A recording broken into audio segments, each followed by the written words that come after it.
Dear children, now we are going to discuss a new lesson. Lesson number 2, quantum mechanical model of atom. Before that, we should have a knowledge about atoms. In the lower classes, you have learned about atoms, isn't it? Atom is a spherical one. Atom is a spherical one. In the center of the atom, there is a tensor part, that is nucleus. Nucleus will contain proton plus neutron. Center of the nucleus, which is based on the nucleus, the electrons revolves around the circular path, that is called orbit or mean energy level அப்படின்னு நம்ம சொல்கிறோம். சரிங்களா? அதாவது before that atom அப்படின்ற word, atom which means indivisible.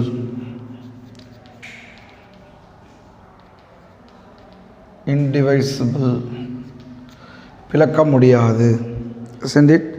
Indivisible அப்படின்னு நம்ம சொல்கிறோம். In the later on, before the discovery of subatomic particle, after the invention of subatomic particle, atom is a divisible one.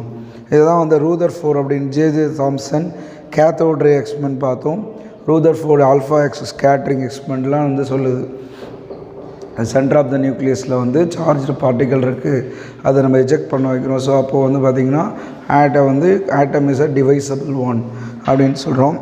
இதில் வந்து நம்ம ஃபஸ்ட்டாக என்ன பார்க்க போகிறோம் அப்படின்னு பார்த்திங்கன்னா, there are various atomic theories, atomic models were proposed by various scientist, isn't it? அதை ஒன் பை ஒன் நம்ம பார்க்குறோம். வந்து J Thomson cathode ray experiment, and then வந்து பார்த்திங்கன்னா அதை நம்ம என்ன சொல்கிறோம், அவர் வந்து எலக்ட்ரான் நெகட்டிவ்லி சார்ஜ்டு பார்ட்டிகல் இருக்குதுன்னு சொன்னார், அதை call electrons. And then Rutherford alpha ray scattering experiment வந்து proton, Thomson model plum pudding model சொல்லுவோம். And then Rutherford bombarded thin gold foil with stream of fast moving alpha particle. it was observed that the most of the alpha particle என்ன பண்ணுது, passed through the foil, நகர்ந்து போயிடுது. some of them were reflected through a small angle. அப்போ அங்கே என்ன பண்ணுது, same charge இருக்குது. அதாவது very few alpha particle are reflected by 180 degree % inverse. அப்போ இந்த அப்சர்வேஷன்ஸை வச்சு நம்ம என்ன பண்ணுறோம் அப்படின்னு பார்த்திங்கன்னா, there is a tiny positively charged nucleus வந்து இருக்குது அப்படின்னு நம்ம சொல்கிறோம்.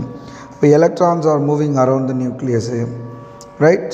ஸோ இதுதான் வந்து பார்க்கணும். The theory of electromagnetic radiation state that moving charge particle should continuously lose its energy in the form of ரேடியேஷனால் எனர்ஜி லாஸ் பண்ணுது. இப்போ எனர்ஜி லாஸ் பண்ணும்போது ரிவர்ஸில் வந்து நியூக்ளியஸில் விழுந்து ஆட்டமானது கொலாப்ஸ் ஆகிட்டு அதனால் அது டெஸ்ட்ராய் ஆகுது அப்படின்றது சொன்னாங்க.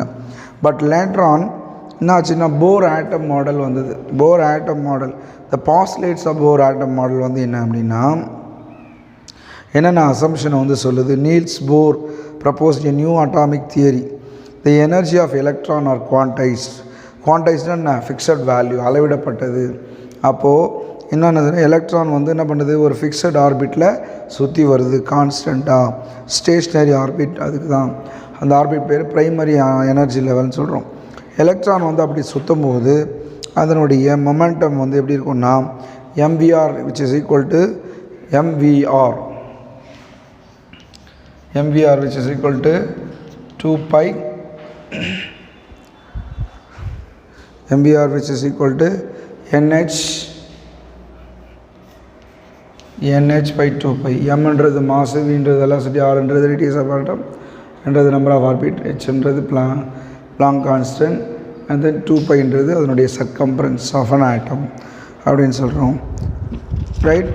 தேர்ட் ஒன் என்ன சொல்லலாம்னா, as long as an electron revolves in the fixed stationary orbit, it does not lose its energy. அதனுடைய எனர்ஜி வந்து இழக்கலை, அது ஒரு நிலையான இதில் சுற்றி வருது. சரிங்களா? அந்த எனர்ஜி டிஃப்ரென்ஸை நம்ம எப்படி கால்குலேட் பண்ணுறோம், E2 minus E1 which is equal to what is that, h nu அப்படின்னு நம்ம சொல்கிறோம். அப்போ நூவை கால்குலேட் பண்ணோம் அப்படின்னா E2 minus E1 divided by h. Applying Bohr postulates நம்ம என்ன பண்ணலாம், we can measure the energy of electron which is in the nth state. nth state என்றது 1 இருக்கலாம், 2 இருக்கலாம், it may be going on, right? Limitations வந்து என்ன அப்படின்னா, it is applicable only to a specific அதாவது one electron system. For example hydrogen lithium 2+ இந்த மாதிரி ஆட்டத்துக்கு மல்டி எலக்ட்ரான் சிஸ்டத்துக்கு இது என்ன பண்ண முடியல, சொல்ல முடியல. It was unable to explain spectral line splitting, presence of magnetic ஃபீல்டுன்னு ஆகும். ப்ரெசன்ஸ் ஆஃப் மேக்னெட்டிக் ஃபீல்டு இதில் மேக்னெட்டிக் லைன் வந்து ஸ்ப்ளிட்டிங் நடக்குது, அது வந்து Zeeman effect. Absence of magnetic ஃபீல்டுனா ஆர் எலக்ட்ரிக் ஃபீல்டுன்னு வரும்போது அது வந்து ஸ்டார்க் எஃபெக்ட் அப்படின்னு நம்ம சொல்கிறோம். சரிங்களா, ரைட். அடுத்தது வேவ் டியூவாலிட்டி, அதாவது dual nature of electron, dual nature of matter அப்படின்னு கூட சொல்லலாம். பார்ட்டிகல் அது நத்திங் பட் ஆட்டம் தான். பார்த்திங்கன்னா வேவ் நேச்சர் இருக்குது, பார்ட்டிகல் நேச்சர் இருக்குது. அதுக்கு ஒரு டெரிவேஷன் தான் நம்ம சொல்கிறோம். Lambda equal to h/mv, lambda equal to h/mv அப்படின்ற ஒரு ரிலேஷனை கொண்டாங்க. எதை பேஸ் பண்ணினா according to Planck quantum theory and then Einstein mass energy equation, Einstein equation E equal to h nu E equal to mc square. இதை compare பண்ணி உண்டான derivation. It's very simple one, 3 மார்க்கில் கேட்பாங்க. சரியா, அடுத்தது வந்து நம்ம மெயினாக இதில் என்ன பார்க்குறோம் அப்படின்னா பார்த்திங்கன்னா அதாவது Davisson and Germer concept. Davisson and Germer concept. இதுக்கு முன்னாடி வந்து wave nature of electron in allowed Bohr ஆர்பிட்ஸ்னால் அதுக்குள்ள டயக்ராம் கொடுத்துருக்காங்க.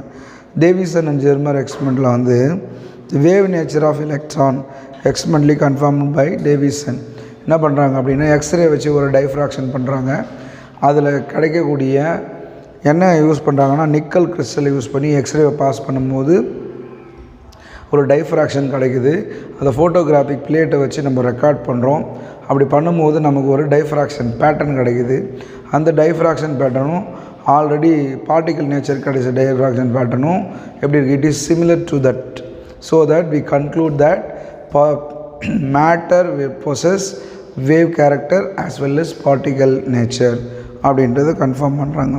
அடுத்தது Heisenberg uncertainty principle, del x del p del p greater than or equal to h/4π. இதான் வந்து அந்த ஹெய்சன்பர்க் அன்சர்டனிட்டி பிரின்சிபலுடைய mathematical relation. Heisenberg uncertainty principle என்ன அப்படின்னா அதாவது சைமல்டேனியஸாக டிட்டர்மின் பண்ண முடியாது. எதை ஒரே நேரத்தில் பொசிஷனையும் அதனுடைய வெலாசிட்டியும் டிட்டர்மைன் பண்ண முடியாது. எதுக்கு, மைக்ராஸ்கோபிக் ஆப்ஜெக்ட்டுக்கு. அதுதான் வந்து ஹெய்சன்பர்க் அன்சர்டனிட்டி பிரின்சிபல், ஹெய்சன்பர்க் நிலையில்லா கோட்பாடு அப்படின்னு நம்ம சொல்கிறோம். சரிங்களா, அடுத்தது வந்து பார்த்திங்கன்னா quantum mechanical model of an atom, Schrodinger equation h/, which is equal to E/. இதான் வந்து Schrodinger equation. h/, is equal to E/. இது வந்து பார்த்திங்கன்னா ஹாமில்டோனியன் ஆப்ரேட்டர்னு சொல்கிறோம். சைன்றது வேவ் ஃபங்க்ஷன், இது வந்து எனர்ஜி வேவ் ஃபங்க்ஷன் அப்படின்னு நம்ம சொல்கிறோம். சரிங்களா, ரைட். அடுத்தது வந்து என்ன பார்க்கணும்னா main features of the quantum mechanical model of atom. Quantum mechanical model of atom.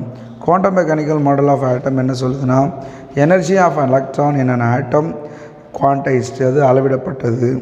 Existence of quantize electronic எனர்ஜியில் வந்து என்ன பண்ணலாம், வேவ் லைக் ப்ராப்பர்ட்டி ஆஃப் எலக்ட்ரானை வச்சு கால்குலேட் பண்ணுறோம். அலோடு எனர்ஜி லெவல் கொடுக்குது, அதுதான் ஆர்பிட்டால்ஸ். ஒவ்வொரு ஆர்பிட்க்கும் ஒரு சப் எனர்ஜி லெவல் இருக்குது, தட் இஸ் கால் ஆர்பிட்டால் அப்படின்னு சொல்கிறோம். ஹைசன்பர்க் கன்சர்டனிட்டி பிரின்சிபலை வச்சுட்டு நம்ம என்ன பண்ணலாம்னா position momentum of electron cannot be determined accurately. In consequence, quantum mechanics introduce a concept of orbital. அப்போ ஒரு ஆர்பிட்டாலில் எலக்ட்ரான் இருக்கும்போது அதை நம்ம என்ன பண்ண முடியும், இதை நம்ம மெஷர் பண்ண முடியும், அந்த ப்ராபபிலிட்டியை மேக்ஸிமம் ஃபைண்ட் அவுட் பண்ண முடியும் அப்படின்னு சொல்லுது. The solution of Schrödinger wave equation for the allowed energy of an atom gives wave function psi which represent atomic orbital. அந்த psiன்றது தான் ப்ராபபிலிட்டி ஆஃப் ஃபைண்டிங் எலக்ட்ரான். ஒரு வேவ் நேச்சர்னால் ஒரு குறிப்பிடாதது வேவ் ஃபங்க்ஷன், அப்போ இந்த இடத்துல எலக்ட்ரான் இருக்குது அப்படின்றத குறிப்பிடுறது தான் அந்த psi. The wave function psi itself has no physical meaning. Physical meaning எதுவும் கிடையாது. But a probability of finding electron in a small volume dx dy dz around a point xyz வந்து நம்ம proportional to psi xyz அப்படின்னு நம்ம probability density அப்படின்னு நம்ம சொல்கிறோம். allowing positive, always positive. அப்படின்னா ஒரு குறிப்பிட்ட வால்யூமில் அந்த எலக்ட்ரானை காணக்கூடிய நிகழ்தகவு வந்து என்ன இருக்கும், சரிவிகிதம் இருக்கும் அப்படின்றது. சரி, let me wind up the live class. Okay, remaining thing that means quantum numbers வந்து நம்ம அடுத்த கிளாஸில் பார்க்கலாம். இப்போ நம்ம என்ன பண்ணிக்கலாம் அப்படின்னு பார்த்தீங்கன்னா, இந்த கிளாஸை நம்ம முடிச்சுக்கணும். Quantum numbers, different types of quantum numbers இதெல்லாம் வந்து நெக்ஸ்ட் கிளாஸில் பார்க்கலாம். தேங்க்யூ.